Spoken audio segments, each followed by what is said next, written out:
Good morning, class. Kindly pick a piece of paper under your chairs and align also the chairs, okay? Place it down. Let's check your attendance first. Who are absent today? No one? Very good.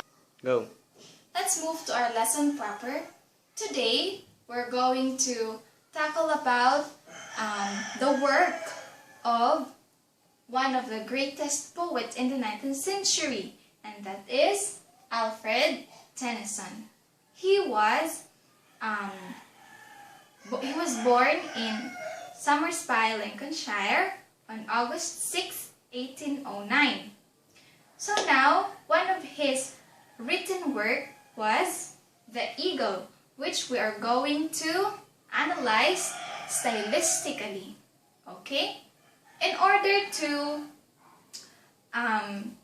discuss it or explain it stylistically, we're going to utilize the elements of poetry. What are the elements of poetry? Yes, of course you know it, because it's on my visual. So, let's begin with the reading of the poem. The Eagle. He claps the crag with crooked hands, close to the sun in lovely lands. Wronged with azure world he stands. The wrinkled sea beneath him crawls. He watches from his mountain walls, and like a thunderbolt he falls. Let's start with the first element. Anyway, by the way, these are just the few elements of poetry. First one, vocabulary. Vocabulary, what are the words used in the poem? Mostly it is familiar to you. It's easy, except for crooked. The word crooked means not set or placed straight. So it means it is bended. Azure. Azure meaning the bright color of the sky. Next one, lines. How many lines does the poem composed of? It is composed of 6 lines. Very good. Then, the stanza. How many stanza does the poem compose? Yeah, there are 2 stanzas with 3 lines each in each. Next, sentence structure. What can you observe in the sentence structure?